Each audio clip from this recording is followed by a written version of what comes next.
दूसरा प्रश्न मतलब एक ऐसा प्रश्न है मेरा कि एक मनुष्य आखिर उसका कर्म और धर्म वाह, तय कैसे होता है। जैसे अगर मैं एक ठाकुर या ब्राह्मण परिवार से हूँ, नॉट एज ब्राह्मण परिवार से, और मुझे पंडित बनना है और मेरा कर्म तो क्षत्रिय वाला है, बनना मुझे पंडित है। वाह, तो एक इंसान का धर्म कर्म तय कैसे होता है? देखिए, अगर आप सांसारिक गतिविधि से पूछेंगे तो आपको बताया गया है, और आपके जीवन में कई सारे ऐसे प्रसंग आए होंगे जहां पर आपको कहा गया होगा, वो पंडित तो दाढ़ी बना रहा है, पंडितवा की दुकान लेकिन बहुत चल रही है। हाँ। ऐसा प्रसंग है और कई सारे दिखते भी हैं यहाँ तो, और शहरों में जाकर अक्सर सब लोग यही करते हैं, ठीक ना। तुम क्षत्रिय हो, क्षतिना क्षत्रियो त्रायते स क्षत्रिया, जो बरसात और धूप से छतरी की तरह रक्षा करे वो क्षत्रिय है। तो क्या आप ऐसा करते हैं? आपको ऐसा सोचना चाहिए। अगर आप ऐसा करते हैं तो आप क्षत्रिय हैं, ठीक है। लेकिन ब्राह्मण वेदों का बखान करे, पुराणों को गाए, और सारे जितने हमारे और हैं वर्ण के, उनका उद्धार करने के लिए अधिक से अधिक मतलब समझ लीजिए कि ऊर्जा को नष्ट करे, या समझ अधिक से अधिक मार्ग अपनाए। और बैनिया वैश्य आ गया, तो वैश्य कहते हैं कि व्यापार करने वाला होता था, ये सबको अधिक से अधिक कम से कम मूल्य में व्यवस्था प्रदान करता था और चलते था।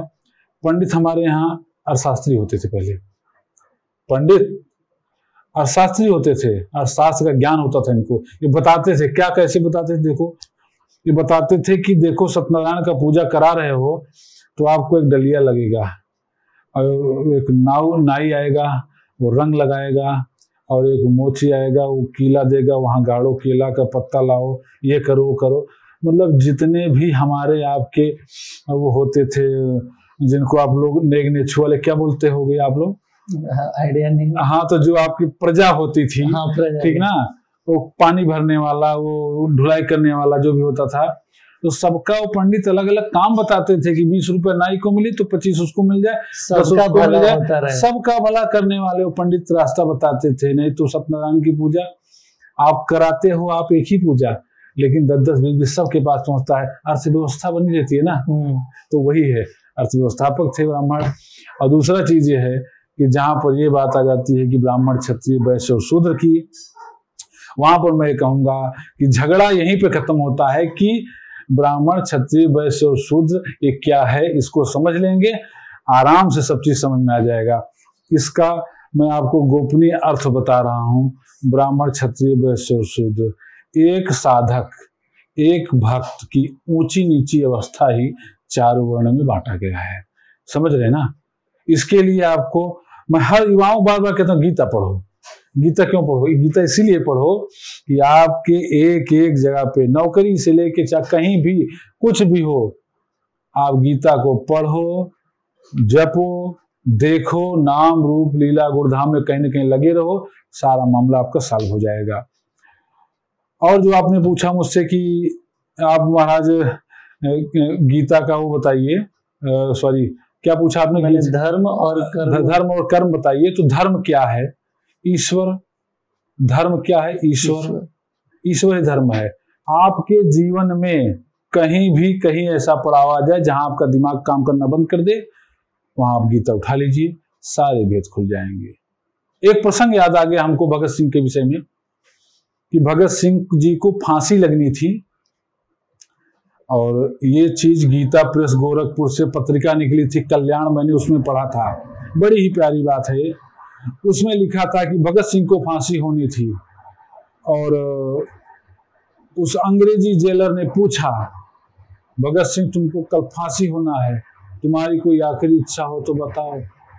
भगत सिंह ने कहा, हाँ हमको आम खाना है। ध्यान से सुनना। कहा कैसा आदमी है, आम खाना है, कल फांसी लगना है, आम खाएगा ये? तो बोले अगर पूरी कर सकते हो तो लाके दे दो। तो आया, बोला लो बेटा ये आम खा लेना। वो चला गया, दोबारा लौट के आया, बोले बेटा आम तुमने खाया नहीं? कहे नहीं चचा कल मरना है तो आम खा के क्या करूंगा, आप ही खा लो। तो अंग्रेजी जेलर जैसे आम उठाया तैसे उसका फल पचक गया और उसकी जुबली बाहर। इतने अच्छे तरीके से उसको चूसे थे भगत सिंह और फिर उसको फुला के उसमें जुबली डाल दिए थे, पता ही नहीं लगा कि हाँ, सोचो मौत से भी मजाक कर रहे हैं। ऐसी भारतीय संस्कृति में जन्म लिए हैं भगत सिंह, सनातन धर्मी। सोचो, धन्य है उनके माता पिता, धन्य उनकी संस्कृति, धन्य है भारत देश जहां ऐसे सपूत पैदा हुए। मैं कहता हूं कि वो अंग्रेजी जेलर आंसू बहाने लगा, बोले चाचा फांसी तो मुझे लगे, आप क्यों रो रहे हो। ऐसी है। वो गीता पढ़ते थे, रोज गीता पढ़ते थे, उनको गीता पे बहुत वो था। गीता पढ़ते पढ़ते सूक्ष्म विचार के हो गए थे। सूक्ष्म विचार के लोग कम बोलते हैं। सूक्ष्म विचार के लोग जो बातें बताते हैं वो सही ही बोल देते हैं एक ही बार में, जैसे कि अटकाते फटकाते नहीं। और जो अटका के बोलते हैं वो दार्शनिक होते हैं, वैचारिक मतभेद प्रकट करने वाले। ऐसे लोगों से दूर रहना, समय व्यर्थ मत करना और खाली भगवान पर विश्वास करना। आप और कर्म, आपने पूछा, हाँ, कर्म क्या है। खेती बाड़ी करना भी कर्म है। किसान रोज कर्म कर रहा है, स्कूल में जा रहा है, मास्टर रोज पढ़ा रहा है, बच्चे पढ़ रहे हैं। आपने कभी ये सोचा अगर स्कूल में सही पढ़ाई होती तो क्लासेज क्यों खुलते। सोचा कभी आपने। इतने सारे क्लासेज हैं, इतने कंपटीशन है, क्यों है। स्कूल में भी वही मास्टर पढ़ाता है, वही मास्टर अपना अलग से भी क्लासेज खोल लिया है। क्यों खोल लिया है। क्योंकि वो जानता है आज यहाँ पढ़ा दूंगा तो हमारा व्यवस्था खत्म। क्योंकि ये शिक्षा पद्धति भी, कोई बुरा न माने, किसी को ठेस न पहुंची, शिक्षा पद्धति भी अभी व्यवसाय ही हो गया है, ठीक ना। तो होता यही है। तो अभी वैसे आपने कर्म बताया, तो किसान रात दिन कर्म करता है। वास्तविक कर्म वो नहीं है। वास्तविक कर्म जो भगवान श्री कृष्ण ने गीता में बताया है, कर्म आराधना का नाम है। किसका नाम है। आराधना का नाम ही कर्म है। जो हम कर्म करें और भगवान को सौंप दें वो कर्म योग बन जाता है। वास्तविक कर्म वो है। वास्तविक कर्म वो है।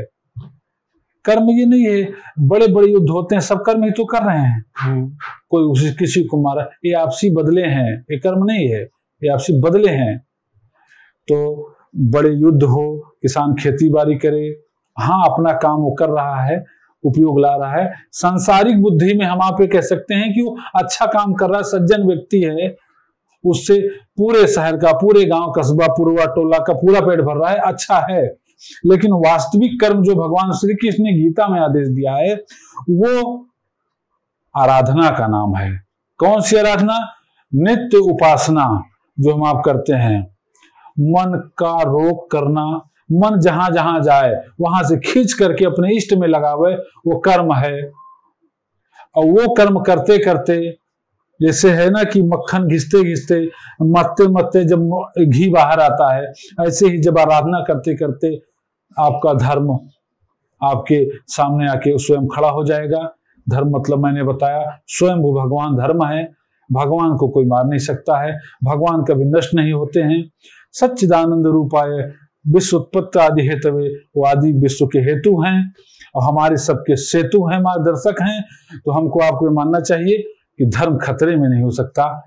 हाँ, धर्म को डिस्टर्ब कर सकते हैं, मतलब भ्रमित कर सकते हैं, जिसको बोलते हैं ब्रेन वॉश कर सकते हैं कि अरे काहे वहां जाते हो, काहे वहां जाते हो, यहाँ आओ, ये करो। हाँ, ये हो सकता है, क्योंकि जानते हो आजकल की युवाओं की बुद्धि बड़ी शॉर्टकट हो गई है।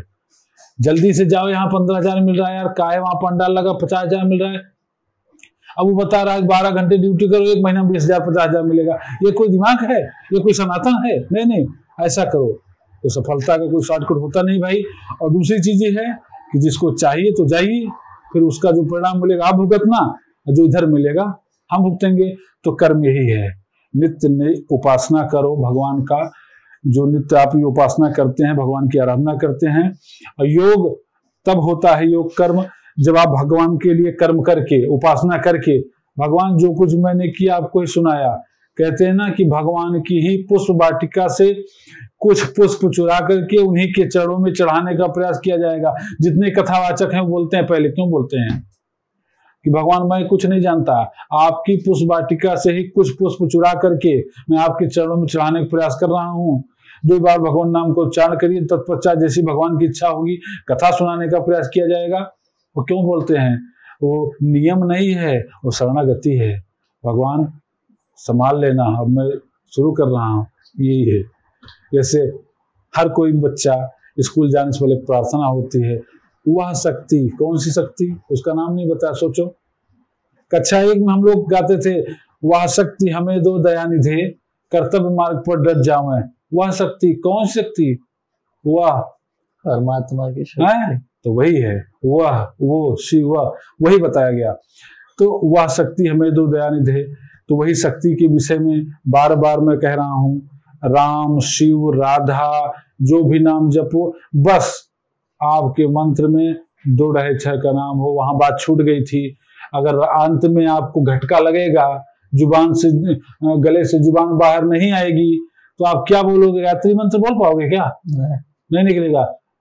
हाँ, अगर आपके श्वास में ढला है तो ओम राम इतना निकल सकता है, 2 ढाई अक्षर का रहेगा तो, लेकिन गायत्री मंत्र नहीं निकलेगा। ओम त्र्यंबकम यजामहे डम डम डम डम, वो सब नहीं निकलेगा। बम निकल सकता है, रम निकल सकता है, खम निकल सकता है। तो बड़े सूक्ष्म विचारधारा है हिंदू धर्म की, सनातन की। और नवरात्रि में मैं कहूंगा कि जो भी माइयां, भाई, बहन, जो भी नवरात्रि का उपवास रखे हैं, जो नहीं रखे हैं, अगर उनको बीज मंत्र का लाभ उठाना है तो बैठ करके रा पे बिंदी, रम रम ऐसा बोलेंगे, आत्मिक ऊर्जा प्रकट होती है। रात्रि में एकांत में जप करके सोएंगे, बहुत लाभ मिलेगा।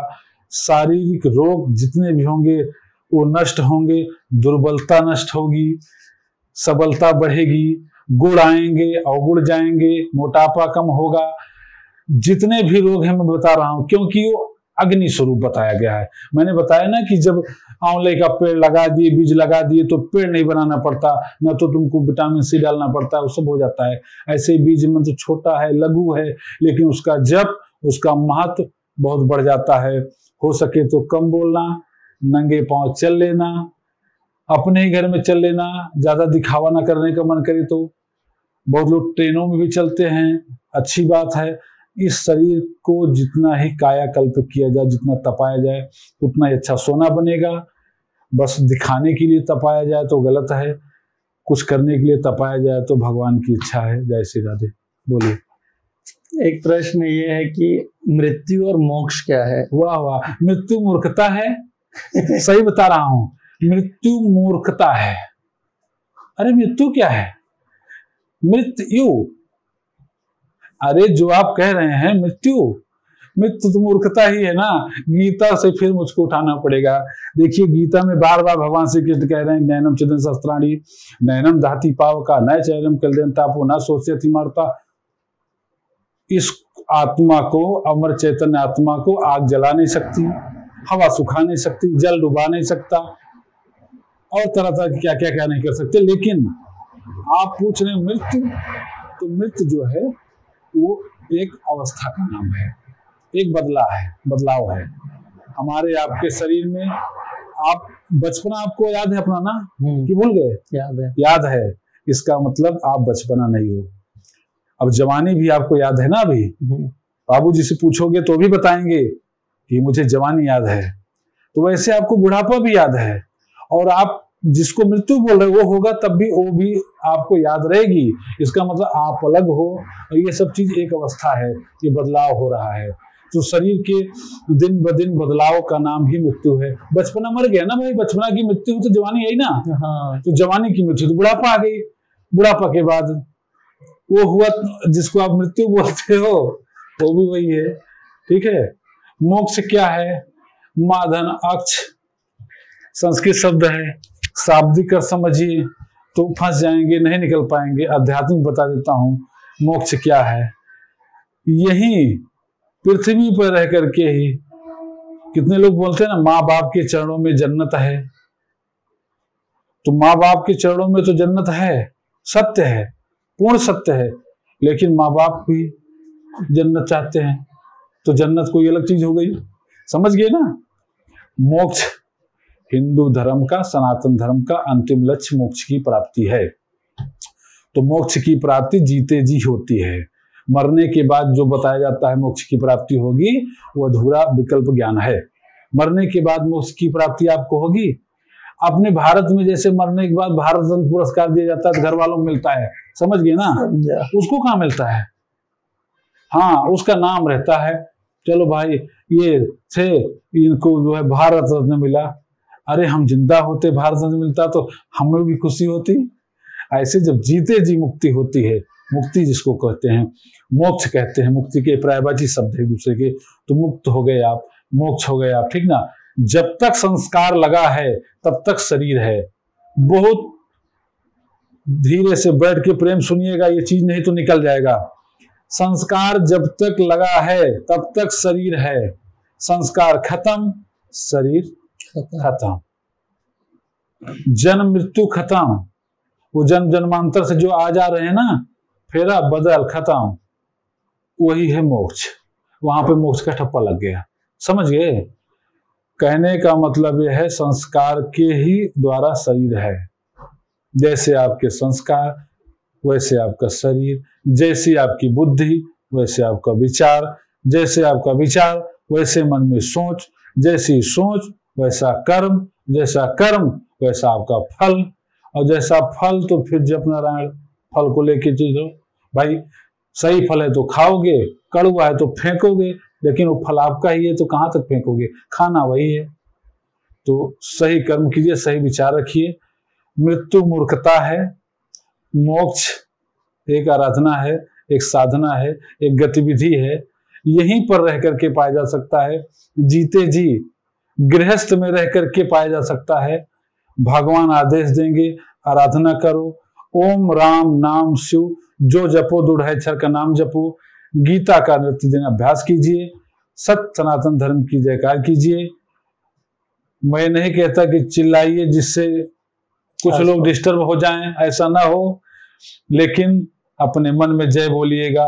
जब हम किसी का अच्छा चाहते हैं तो आपका भी अच्छा होता है। जब भगवान की जय बोलोगे तो संसार में तुम्हारी भी जय होगी। जय श्री कृष्ण। एक आखिरी सवाल ये है कि आजकल कलयुग में जो युवा हो रहे हैं, युवा की बात नहीं करता, हर व्यक्ति की बात कर रहा हूं मैं, बिल्कुल, इनको आप सनातन धर्म की ओर से एक संदेश क्या देना चाहेंगे? मैं इनको बहुत बढ़िया संदेश देना चाहता हूँ।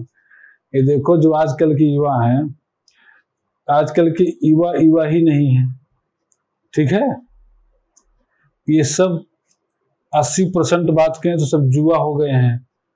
या और जा अवधि शब्द है, जैसे हम लोग कहते हैं यमुना और जमुना, नदी एक ही है, शब्द अलग अलग हैं। तो युवा जुआ में न फंस जाएं, समझ गए, फेर बदल में न फंस जाएं, किसी के बहकावे में न फंस जाएं। कोई बहुत अधिक बढ़िया बोलने वाला वक्ता हो, उसकी विचार में न फंस जाएं, क्योंकि बहुत अच्छा बोलेगा, बाद में अपने आप में लपेट लेगा तो आप पीछे पीछे लग जाओगे। यही हो रहा है भारत में, अभी इस समय यही हो रहा है भारत में। बहुत बढ़िया, जो बहुत बढ़िया वक्ता होता है, क्योंकि रामचरितमानस में तुलसीदास ने कहा है कि जाके नख और जटा विशाला, ते तापस प्रसिद्ध कलिकाला। जो जिसकी जटाएं बड़ी बड़ी होगी, दाढ़ी बड़ी बड़ी होगी, वही कलयुग में प्रसिद्ध होगा, वही को माना जाएगा, ठीक ना। भक्ष अभक्ष, खाने वाला ना खाने वाला, दोनों खाएगा, घूमेगा, नाम नहीं जपेगा, बोल देगा मस्त रहो गांजा पी के, उसी का कलयुग महत्व रहेगा। ऐसे लोगों का साथ हमारे युवा ना पकड़ें। मैं युवाओं को रोज संदेश देता हूँ, जहां रहता हूँ हमारी सोसाइटी में 50-60 युवा हैं, और 50-60 बुजुर्ग युवा हैं हमारे यहाँ। ये भी बता दे रहा हूँ आपको, बुजुर्ग महिलाएं युवा हैं, उनको भी मैं संदेश देता हूँ। आप सोच रहे होंगे कि वो बुजुर्ग हैं तो युवा कैसे हुए, उनकी सोच युवा है, वो उनसे युवा, आज की युवा पीढ़ी उनसे सीखे। वो 4 बजे उठते हैं ब्रह्म मुहूर्त में। ब्रह्म मुहूर्त में उठने वाले व्यक्ति को कभी भी दरिद्रता का शिकार नहीं होना पड़ता। ब्रह्म मुहूर्त में स्नान करने वाले को कभी रोजी रोटी की चिंता नहीं करनी पड़ती। गृहस्थ में उसको कोई भूत प्रेत बाधा परेशान नहीं करते, क्योंकि उस समय ऋषियों मुनियों की सबकी कृपा बरसती रहती है। उस समय जो आप जप करोगे, तप करोगे, उठ के पढ़ोगे तो विद्या प्राप्त होगी। आप जो करोगे उसका अणु अंश आपके अंदर आएगा और पूर्णता से आएगा, आप ओतप्रोत हो जाओगे। युवाओं को बार बार कहता हूं कि गीता पढ़ो। गीता हमको मैथ भी सिखाती है, साइंस भी सिखाती है। समय रहा तो हम सब कभी आपके स्टूडियो में आएंगे तो ये भी बता देंगे कि मैथ कैसे सिखाती है, साइंस कैसे सिखाती है, सामाजिक सोशल साइंस कैसे सिखाती है, जियोलॉजी, बायोलॉजी, मैं सब बताऊंगा। और सही में सिखाती है, आपको ये लगेगा हाँ यही तो सिखा रही है, रोज बता रही है। ठीक है, तो मन प्रसन्न रहे सबका, सब हरित रहिए, लेकिन हरित क्रांति में फंसिएगा। हरित क्रांति का मतलब है कि जल्दी कुछ पाने के चक्कर में मत फंसिएगा। आप वही हैं जो भगवान राम थे, आप उन्हीं के वो हैं, वंशज हैं, आप लौह कुश हैं, आप ही भगत सिंह के चंद्रशेखर हैं, पहले देश उसके बाद सब। ये मत सोचिए कि कहीं भी जहां थोड़ा बहुत पाप होता है, पाप रहता है, 10 जन बैठे हैं कथा कहीं सुन रहे हैं तो एक आदमी ऊँघता रहता, नींद आती रहती है उसको, तो वहां होता क्या है, उसमें थोड़ा पाप सूक्ष्म बाल में, कहीं कान में, कहीं आंख में, कहीं कंधों में, या कहीं ना कहीं आलस के रूप में आता रहता है। ठीक है, ये हर जगह की बात है।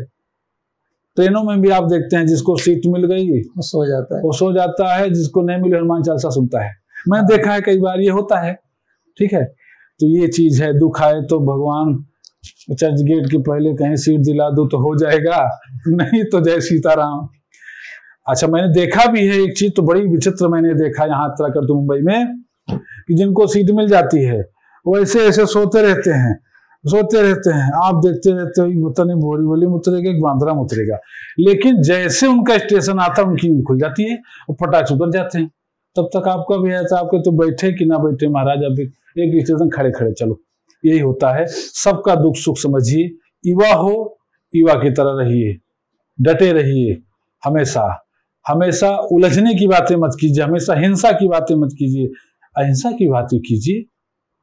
आप मनुष्य को जितना रोटी की भूख नहीं उतना प्रेम की भूख है। आप दो तो प्रेम उसको, प्रेम की चाह सबको है। हमारे सोसाइटी में आसपास देखता हूँ कितनी बहनें कुत्तों को खाना खिलाने आती हैं। कई बार मैं देखता हूँ वो खाना खिलाती हैं, उनको कहीं कट छिल जाता है तो दवा लगाती हैं। वाह, कितना अच्छा कर्म है ना ये। परहित सरित धर्म नहीं भाई, पर पीड़ा सब नहीं दे माई।